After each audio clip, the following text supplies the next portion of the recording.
नमस्कार दोस्तों, मैं रवि कुमार। स्वागत है आप सबका हमारे इस YouTube चैनल में। आज हम लेकर आए हैं आपके लिए 25 बड़ी खबरें जो आपकी बहुत काम आएंगे, तो वीडियो को पूरा जरूर देखें। वीडियो पसंद आए तो लाइक करें, चैनल को सब्सक्राइब करें। चलिए जानते हैं आज की पहली खबर।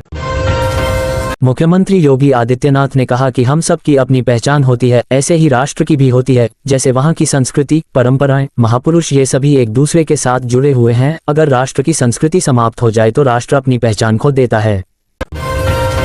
गन्ना बनेगा ग्रीन गोल्ड, चौंकिए नहीं, गन्ने को ग्रीन गोल्ड बनाने में एथेनॉल की होगी अहम भूमिका।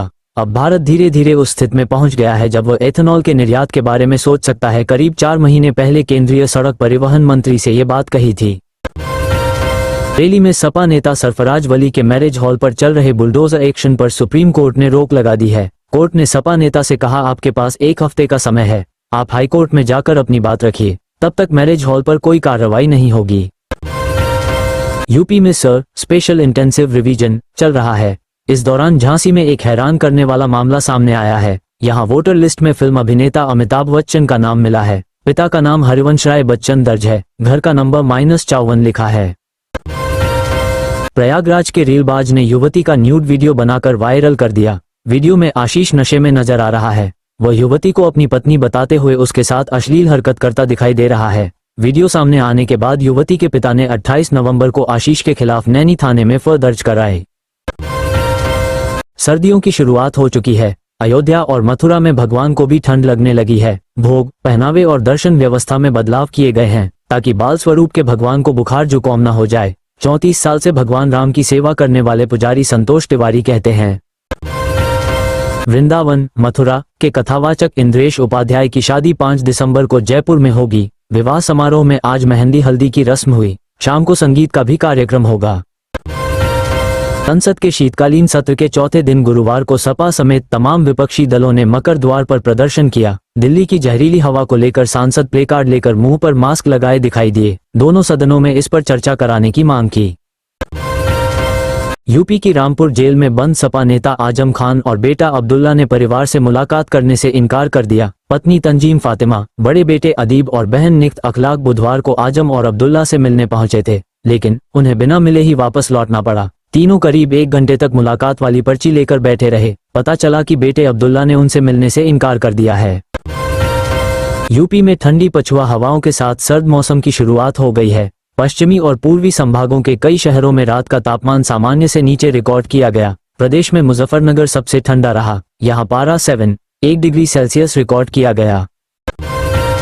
औरैया में गुरुवार तड़के निया की 15 से ज्यादा टीमों ने पेट्रोल पंप संचालक और नैना इलेक्ट्रॉनिक्स के मालिक कमल वर्मा के घर, पंप और अन्य व्यावसायिक प्रतिष्ठानों पर छापेमारी की है। टीम दस्तावेज, डिजिटल रिकॉर्ड और पैसों के लेन देन से जुड़े कागजात खंगाले। वक्फ संशोधन अधिनियम 2025 के तहत लॉन्च किए गए उम्मीद पोर्टल पर वक्फ संपत्तियों के डिटेल अपलोड करने की अंतिम समय सीमा 5 दिसंबर 2025 को समाप्त होने वाली है, लेकिन तकनीकी खामियों, पुराने दस्तावेजों की कमी और अपर्याप्त समय के कारण बड़ी संख्या में संपत्तियां पोर्टल पर अपलोड नहीं हो पा रही हैं। तारीख बढ़ाए जाने की उम्मीदों को सुप्रीम कोर्ट ने खारिज कर दिया है। नोएडा प्राधिकरण प्रोजेक्ट पूरा होने के बाद और निर्माण के दौरान थर्ड पार्टी एजेंसी निर्माण की गुणवत्ता को परखेगी। इसकी रिपोर्ट के बाद ही निर्माण कंपनी के बिल को अप्रूवल दिया जाएगा। कंपनी चयन के लिए प्राधिकरण ने टेंडर जारी किया था। इसकी प्री बिड में 11 कंपनियां आई जिनके सुझाव लिए गए, साथ ही दस्तावेजों की जांच की जा रही है। आगामी 1 सप्ताह में किसी एक कंपनी का चयन किया जाएगा। झांसी में चल रही स्पेशल इंटेंसिव रिवीजन प्रक्रिया में एक हैरान करने वाला मामला सामने आया है। यहाँ वोटर लिस्ट में फिल्म अभिनेता अमिताभ बच्चन का नाम मिला है। लिस्ट में उनके पिता हरिवंश राय बच्चन का नाम भी दर्ज है, जबकि उनके घर का नंबर 54 लिखा हुआ है। मेरठ में बुधवार देर शाम पुलिस कंट्रोल रूम पर आए एक कॉल पर पुलिस दौड़ पड़ी। बताया गया कि पुरानी मोहनपुरी में एक युवक की हत्या कर दी गई है। अंतिम संस्कार की तैयारी चल रही है। आनन फानन में बताए गए पते पर पुलिस पहुंची और शव को कब्जे में लेकर मोर्चरी भिजवा दिया। पुलिस की माने तो मरने वाला शराब का अत्यधिक सेवन करता था। बरेली में बुधवार को स्टेडियम रोड पर ट्रक ने बैंक मैनेजर की पत्नी को कुचल दिया था। हादसे में उनकी मौत हो गई थी। एसएसपी अनुराग आर्य ने मामले की जांच एसपी ट्रैफिक मोहम्मद अकमल को सौंपी थी। रिपोर्ट में पुलिसकर्मियों की लापरवाही पाए जाने पर ट्रैफिक दरोगा समेत 4 पुलिसकर्मियों को सस्पेंड कर दिया गया। यूपी के डिप्टी सीएम केशव मौर्य गुरुवार को प्रयागराज पहुंचे। बिहार चुनाव के बाद केशव का ये पहला दौरा था। केशव से मिलने प्रयागराज के तमाम नेता पहुंचे। इनमें सपा से निष्कासित विधायक पूजा पाल भी थी। पूजा पाल ने केशव के पैर छुए और आशीर्वाद लिया। गोरखपुर में 5 साल का मासूम ओरियन मॉल की तीसरी मंजिल से नीचे गिर गया। 35 फीट ऊंचाई से गिरने से उसके हाथ पैर टूट गए। बच्चा परिवार के साथ फिल्म तेरे इश्क में देखने गया था। मां मौसी सेल्फी लेने में बिजी थी। कासगंज में सपा नेता की शादी में डीजे दोबारा न चालू करने पर उनका ही चचेरा साला भड़क गया। गुस्से में इको कार में बैठा, फिर अचानक गाड़ी स्टार्ट करके फुल एक्सीलरेटर दबा दिया।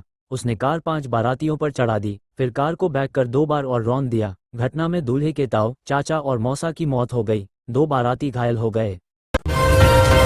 गाजियाबाद में दिन दहाड़े सर्राफा कारोबारी की हत्या कर दी गई। गुरुवार सुबह 9:15 बजे बाजार में गिरधारी लाल वर्मा 75 अपनी दुकान खोलकर अंदर बैठे थे। तभी लूट के इरादे से नकाबपोश हत्यारा अंकित गुप्ता 30 आया। मिर्ची पाउडर डालने की कोशिश की, तभी कारोबारी उससे भिड़ गए। के लेडी लॉयल महिला अस्पताल में सफाई व्यवस्था ठप होने से मरीज और तीमारदार परेशान हैं। वार्डों और शौचालयों में गंदगी है। वहीं सफाई कर्मचारियों का कहना है कि 3 महीने से वेतन न मिलने के कारण वे काम पर नहीं आ रहे। अस्पताल प्रशासन वेतन देरी को पोर्टल बदलाव की तकनीकी समस्या बता रहा है। चित्रकूट में मामूली रंजिश के चलते दोस्त की हत्या के मामले में सत्र न्यायाधीश शेषमणि ने आरोपी बसंतलाल को आजीवन कारावास की सजा सुनाई है। न्यायालय ने उस पर 10,000 रुपए का अर्थदंड भी लगाया है।